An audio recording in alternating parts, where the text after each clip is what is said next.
தமிழக வெற்றிக் கழக தலைவர் விஜய் தற்குறி அப்படின்ற விஷயத்துக்கு ஆதரவாகவே எழிலன் நாகநாதன் பேசினார். அவர் கொஞ்சம் ட்விஸ்ட் பண்ணார். பட் திமுக இது வந்து ரொம்ப சீரியஸாகவே எடுத்திருக்கு. தாவேகா பக்கம் வலை வீசுவது உண்மைதான். அங்கே வந்து இயல்பாகவே ஒரு பழுத்த அரசியல்வாதி, ஒரு தேர்ந்த அரசியல்வாதி நமக்கு வேணும் அப்படின்ற ஒரு எண்ணத்தில் இருக்காங்க. கட்சியினுடைய அமைப்பு பொதுச் செயலாளர் பதவி கூட உங்களுக்கு கொடுப்பதற்கு தயாராக இருக்கிறோம் அப்படின்னு சொல்லிட்டு அவருக்கான பேச்சுவார்த்தை வந்து பேசியிருக்காங்க. இரண்டு தரப்புலையும் அந்த பேச்சுவார்த்தை நடந்திருக்கிறது. ஏற்கனவே 2021 சட்டப்பேரவை தேர்தலை முன்னிட்டு அதிமுக பொதுச் செயலாளர் அப்போதைய முதலமைச்சர் எடப்பாடி பழனிசாமி வந்து 2500 ரூபாய் ரொக்க பரிசா வந்து கொடுத்திருக்காரு. இந்த முறை 5000 ரூபாய் கொடுப்பதற்கான வாய்ப்பு இருக்கு. முதலமைச்சர் ஸ்டாலின் வந்து அது சம்பந்தமான பேச்சுவார்த்தையில் இறங்கியிருக்கிறதா ஒரு தகவல் வெளியாகி, அதை ஒரிஜினா கூட இந்த SIR சம்பந்தமான ஒரு கண்டன பொதுக்கூட்டத்தில் பேசும்போது திடீர்னு எம்ஜிஆரை கோட் பண்ணார். எம்ஜிஆரை கோட் பண்ணும்போது 26 வயசில் எம்ஜிஆர் வந்து எம்எல்ஏவா வந்து செங்கோட்டையன் அடையாளப்படுத்தினார் அப்படின்னு சொன்னார். என்னன்னா செங்கோட்டையனுக்கு கொஞ்சம் ஐஸ் வைக்கணும், அல்லது இங்கே நிர்வாக ரீதியாக நிறைய சிக்கல்கள், தலைவர்கள் எப்படி நடந்து கொள்ளணும் அப்படிங்கிற ஒரு பாடத்தை யார் இங்கே எடுக்க முடியும்னா பழுத்த அரசியல்வாதி தான் எடுக்க முடியும், வரலாறு தெரிஞ்சதை தான் எடுக்க முடியும். நிறைய பேர் வந்து தாவேகாவில் இணைய வேண்டும் என்ற ஆர்வத்தை வெளிப்படுத்தும் போது நிறைய பேருக்கான அந்த வாய்ப்பை வந்து அவங்க கொடுக்கல. ரொம்ப ஒரு இருமாப்போட இருந்துட்டாங்க, அலட்சியப்படுத்தினாங்க அப்படின்னே சொல்லலாம். காளியம்மாலாம் இப்போ வரைக்குமே வந்து எந்த கட்சியிலும் இல்லாமே இருக்காங்க. மருதழகராஜ்லாம் மிக வெளிப்படையான ஒரு ஆதரவை காட்டினார். ஆனால் வந்து அங்கே வந்து சேர்த்து கொள்ளப்படவில்லை. அது என்ன காரணம்னே தெரியல. ஜீ தமிழ் நியூஸ் நேயர்களுக்கு வணக்கம். அரசியல் சார்ந்த பல்வேறு விஷயங்களை நம்முடன் பேசுவதற்காக ஜீ தமிழ் நியூஸின் செய்தி ஆசிரியர் திரு நாகப்பன் அவர்கள் இணைஞ்சிருக்காரு. அவர்கிட்ட பேசலாம். சார் வணக்கம். சார் வணக்கம். தேர்தல் வந்து நெருங்கிடுச்சு. சென்ற ஆண்டு பார்த்தீங்கன்னா பொங்கல் பரிசு தொகுப்பு மிகவும் வந்து எதிர்பார்க்கப்பட்டுச்சு. இந்த ஆண்டும் வந்து போன்ற ஆண்டு கொஞ்சம் சொதப்புனதால இந்த ஆண்டு வந்து அதன் மீதான எதிர்பார்ப்பு அதிகமாக இருக்கு. காரணம் வந்து தேர்தல் தான். எப்படி இருக்கும் பொங்கல் பரிசு தொகுப்பு? ஆக்சுவலி பொங்கல் பரிசு தொகுப்பு கடந்த ஆண்டு கொடுக்கப்பட்டது ஒரு பெரிய அதிருப்தி இருந்தது. இந்த முறை அந்த முறை இருக்காது அப்படிங்கிற மாதிரியான விஷயங்கள் வந்து கசிய தொடங்கியிருக்கு.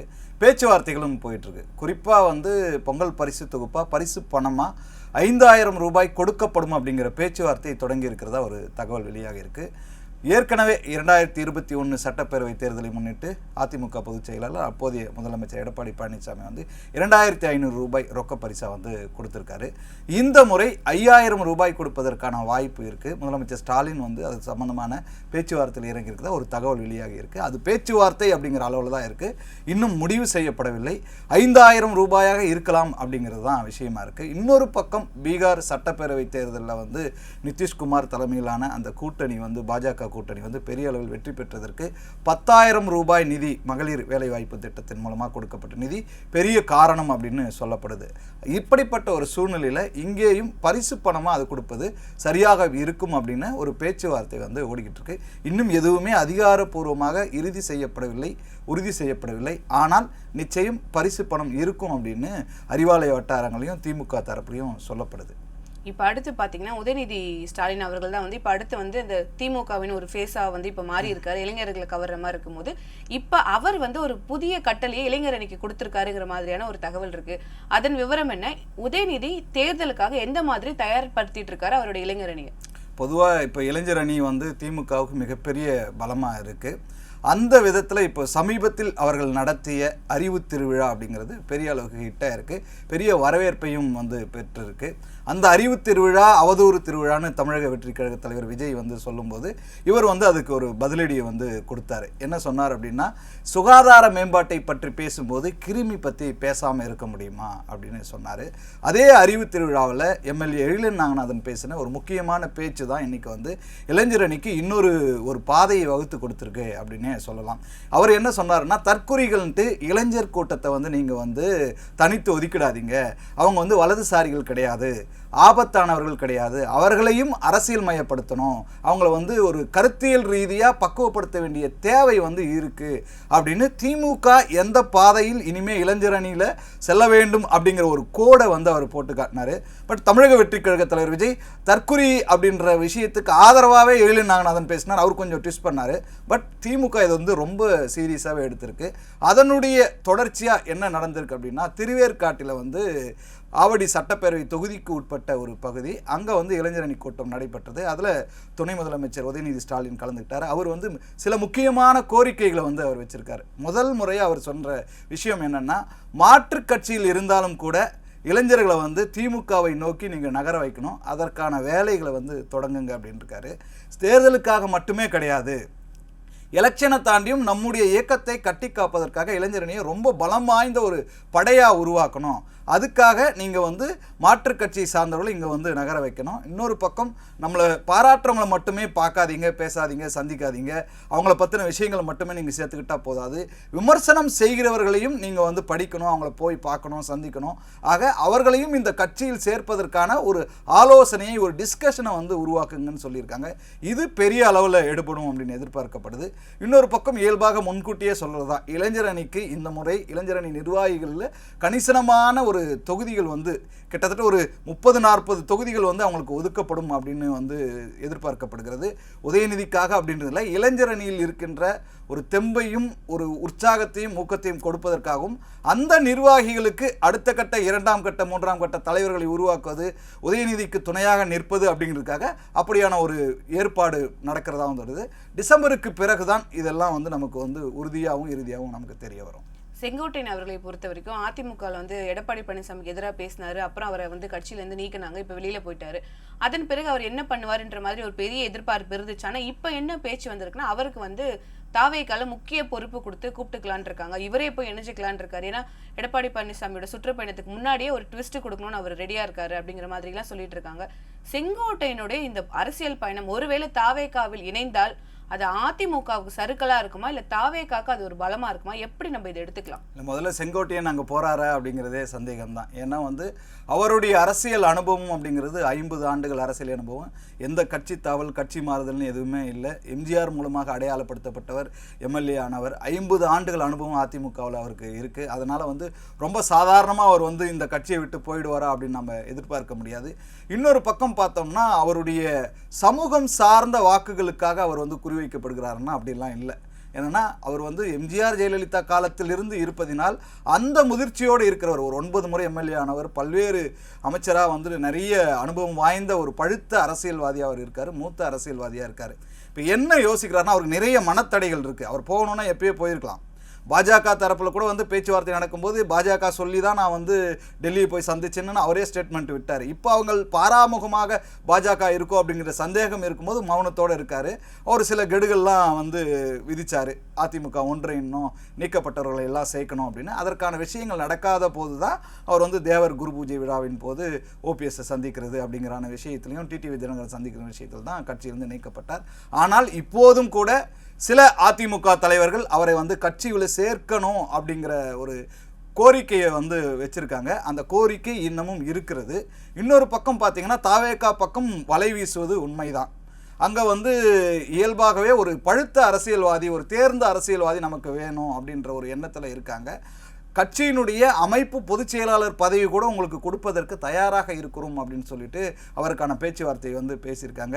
2 தரப்புலையும் அந்த பேச்சுவார்த்தை நடந்திருக்கிறது. ஆனால் செங்கோட்டையனுக்கு மிகப்பெரிய மனத்தடை இருக்கிறது. 50 ஆண்டுகள் இருந்துவிட்டு ஒரு கட்சியை விட்டு போகலாமா அப்படிங்கிறது ஒன்று. இப்போ ஓபிஎஸ்க்கோ டிடிவி தினகரனுக்கோ அவங்களுடைய சமூகத்துக்கு ஒரு எமோஷனல் பாண்ட் இருக்குது. அவங்க சமூகம் மேல்நிலைக்கு வர வேணும், அதிகார தளத்திற்கு வர வேண்டும். அப்போ அந்த சமூகத்தை சார்ந்த தலைவரை நம்ம முன்னிறுத்த வேண்டிய தேவை இருக்குது அப்படின்ட்டு இங்கே எடப்பாடி பழனிசாமியை எதிர்த்து விட்டு நாம் ஒரு கட்சி இந்த மாதிரி தினகரன் மாதிரி ஆரம்பித்து விட முடியுமா அப்படிங்கிற மனத்தடை வந்து அவருக்கு இருக்குது. அதனால் அவர் கொஞ்சம் யோசிக்கிறாரு. 27ஆம் தேதி தவிர்க்கவில் வந்து அவர் இணைகிறாரு. விஜய் வந்து பெரிய கட்சி பொறுப்பை கொடுக்க போகிறாரு. 28 பேர் கொண்ட ஒரு நிர்வாகிகள் குழுவும் செங்கோட்டையனுக்கு கொடுக்கப்படுதுன்னா சொல்லிக்கிட்டு இருக்காங்க. ஆனால் அந்த மனத்தடையிலிருந்து இப்போது வரை செங்கோட்டையன் வந்து வரவே இல்லை.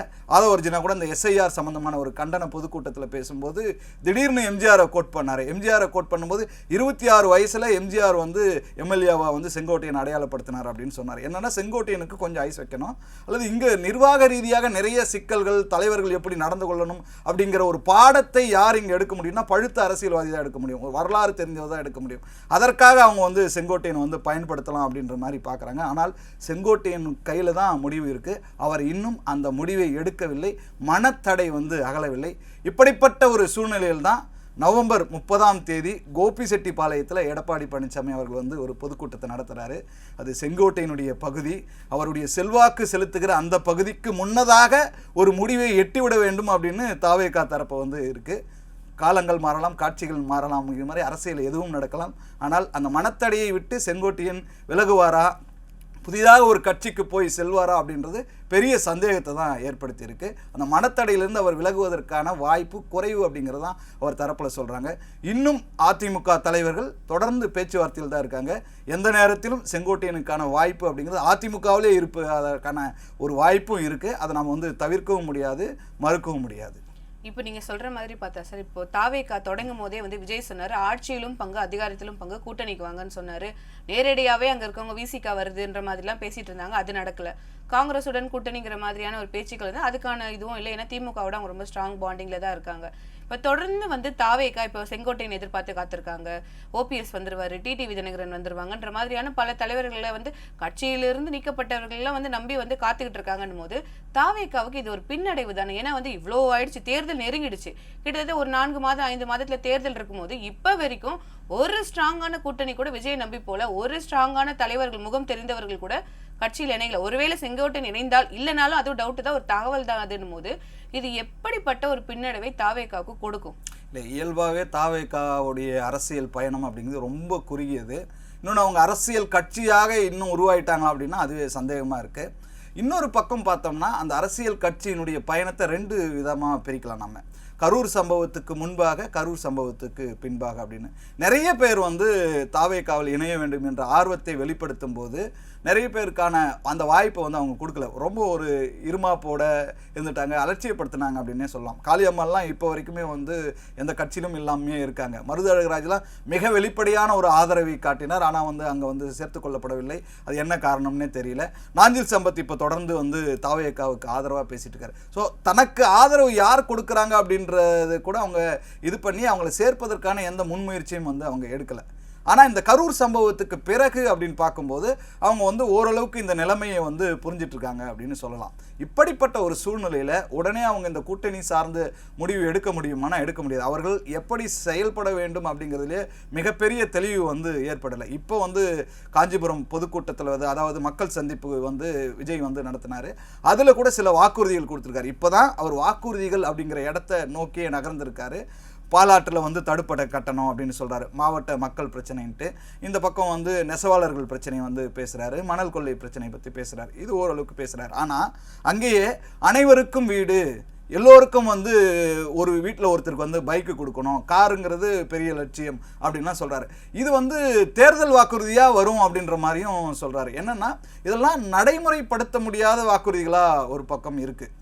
இன்னொரு பக்கம் இதற்கான நிதி அப்படிங்கிறது ஒரு பெரிய சிக்கலாக இருக்குது. புதுமை பெண் திட்டம், மகளிர் உரிமை தொகை, இந்த 1000 ரூபாய் மாதம் கொடுக்கறதே வந்து பெரிய சிக்கலாக இருக்குது. நிதி வந்து செலவிட முடியல அப்படிங்கிற கருத்துக்களை தொடர்ந்து தமிழக அரசு சொல்கிறது. அதனால தான் தகுதியுடையவர்களுக்கு மகளிர் உரிமை தொகை அப்படின்ற மாதிரியான இதை வந்து கொண்டு வந்ததாகவும் சொல்லப்படுது. அப்படியாப்பட்ட ஒரு விஷயத்தில் இந்த மாதிரியான வாக்குறுதிகள் வந்து நிறைவேறுமா அப்படிங்கிற ஒரு கேள்வி இருக்குது.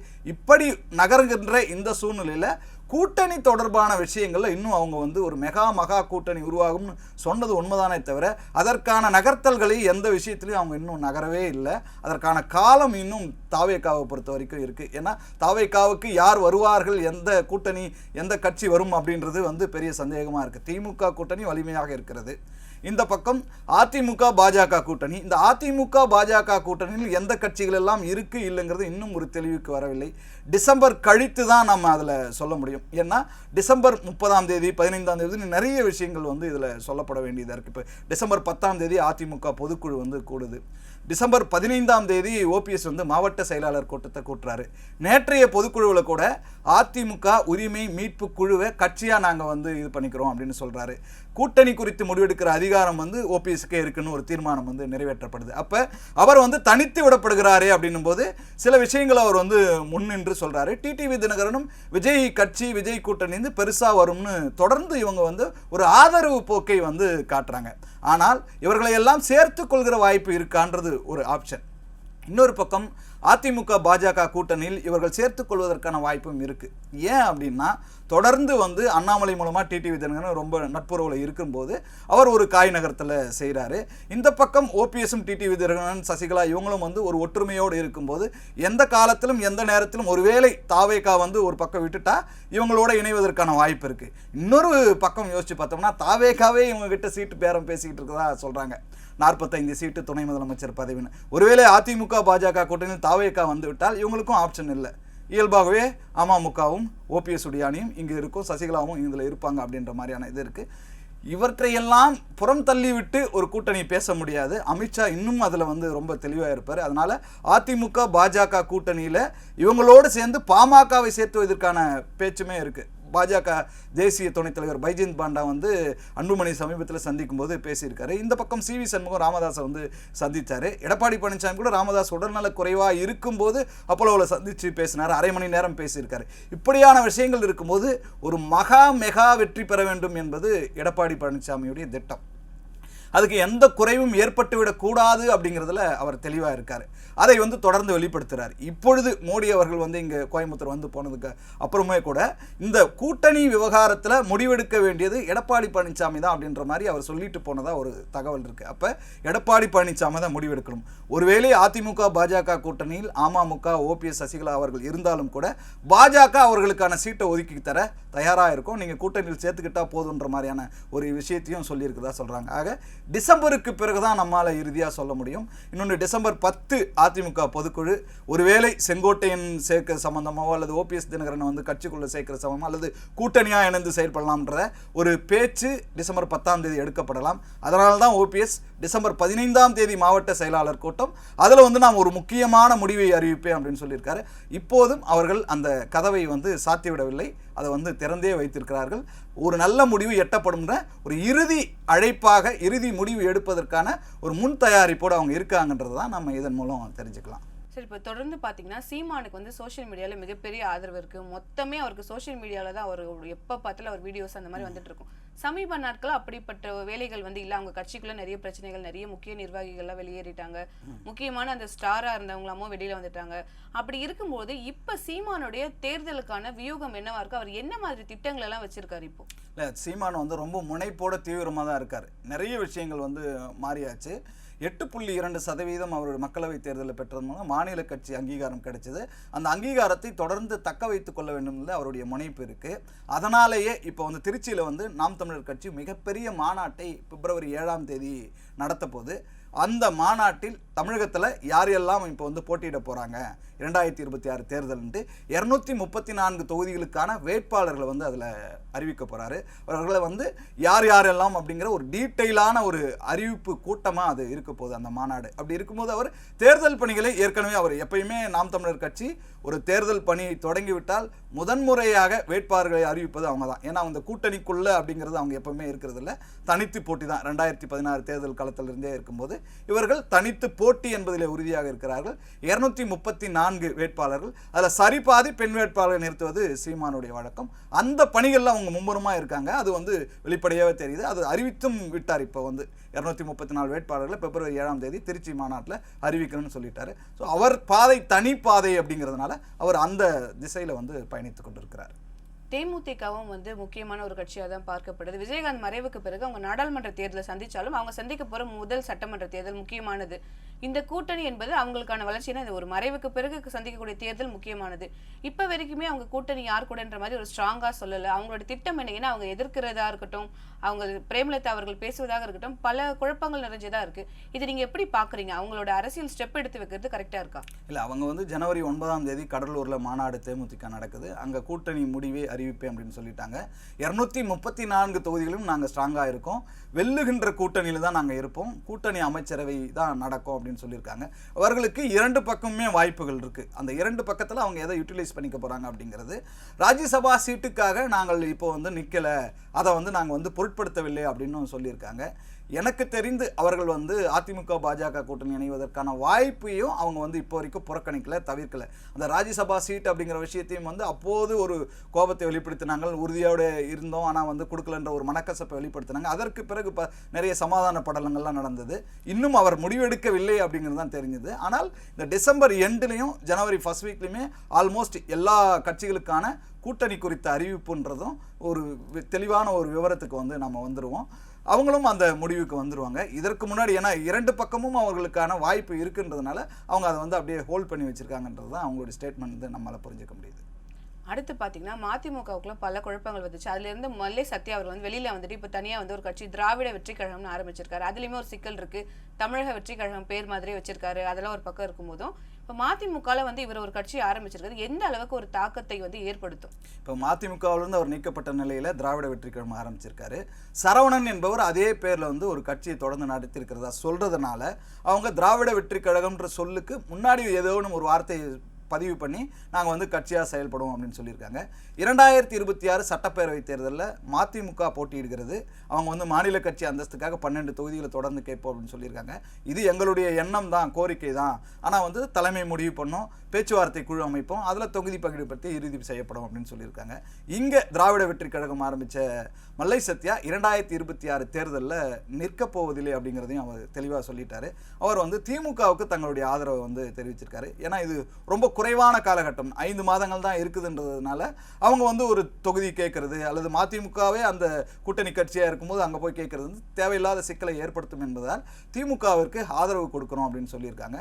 அப்போ அவங்க அடுத்த தேர்தலையோ அதற்கு பிறகு வருகிற உள்ளாட்சி தேர்தல், மக்களவை தேர்தல், இப்படி அவர்களுக்கான ஷேரிங் இருக்கும். அவர் எந்த பாதையில் இருப்பார்ன்றதை போக போக தான் நம்மளால் தெரிஞ்சுக்க முடியும். இவ்வளோ நேரம் என்னோட பல்வேறு கேள்விகளுக்கு பதிலளிச்சிங்க. நன்றி சார். நன்றி.